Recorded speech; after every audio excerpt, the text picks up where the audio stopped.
उसके मन में जाने क्या चल रहा था। वह पहले से ही अपने कामों में बहुत कामचोर हो गया था। रूपवती रोज कहती कि पिताजी, अगर आप राज्य के काम नहीं करेंगे तो हम कैसे रहेंगे। लेकिन राजा शराब के नशे में अपने कमरे में पड़ा रहता। एक दिन रूपवती का चेहरा लाल हो गया। उसकी आंखों में जलन थी और उसे तेज बुखार था। वह अपने पिता के पास आई और बड़ी मुश्किल से बोली कि उसे बहुत तेज बुखार है और वह बहुत बीमार महसूस कर रही है। राजा ने जब अपनी बेटी को देखा तो उसके दिल में थोड़ी दया आई। वह किसी गहरी सोच में डूब गया और फिर बोला कि वह उसके लिए दवा लेकर आएगा। वह जल्दी से उस वैद्य के पास गया जो राज्य में जड़ी बूटियों का काम करता था। उसने वहां से एक खास तरह की जड़ी बूटी ली जो बहुत दुर्लभ थी। ये जड़ी बूटी पहाड़ों की गुफाओं में पाई जाती थी।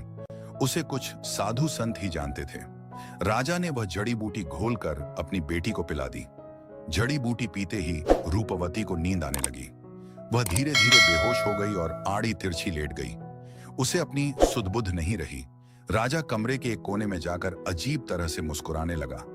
वह बार बार उस जड़ी बूटी को देख रहा था। शाम को जब रूपवती की आंख खुली तो उसे बुखार नहीं था। वह बिल्कुल ठीक महसूस कर रही थी। फिर यह सिलसिला यूं ही चलने लगा। पहले राजा अपनी बेटी को ऐसी चीजें खिलाता जिससे उसे बुखार हो जाता। फिर वह वही खास जड़ी बूटी देकर कहता कि वह जल्द ठीक हो जाएगी।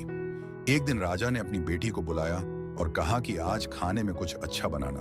उसका एक पुराना मित्र दूसरे राज्य से सीधा उनके महल आ रहा है। रूपवती ने पूछा कि कौन मित्र आ रहा है।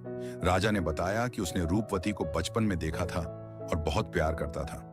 वह बहुत दूर के राज्य से आ रहा है, इसलिए खाने का अच्छा बंदोबस्त करना चाहिए। सर्दियों की एक ठंडी रात थी। अचानक महल के दरवाजे पर दस्तक हुई। राजा ने दरवाजा खोला तो सामने उसका मित्र खड़ा था। दोनों गले मिले। दोनों लगभग 50 साल के थे और एक ही उम्र के थे। राजा का मित्र बोला कि क्या वह यहीं खड़े रहेंगे या अंदर भी बुलाएंगे।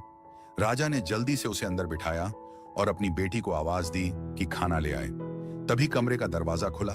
रूपवती के हाथ में खाने की थाली थी, लेकिन राजा का मित्र खाने को नहीं बल्कि रूपवती को देख रहा था। वह पलक झपकाना भूल गया। इतनी खूबसूरत लड़की, इतना अच्छा कद काठी और जवानी से भरपूर। राजा के मित्र का नाम जहांगीर था। वह अपने होठों पर जीभ फेरने लगा।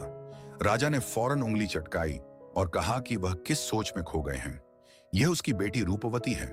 जहांगीर मुस्कुराकर बोला कि यह वही बच्ची है जिसे वह बचपन में देखता था, लेकिन समझ में नहीं आ रहा कि कुछ ही सालों में यह इतनी जवान कैसे हो गई। अभी तो इसकी उम्र ही इतनी नहीं थी। यह समय से पहले ही बड़ी कैसे हो गई। राजा ने फौरन बात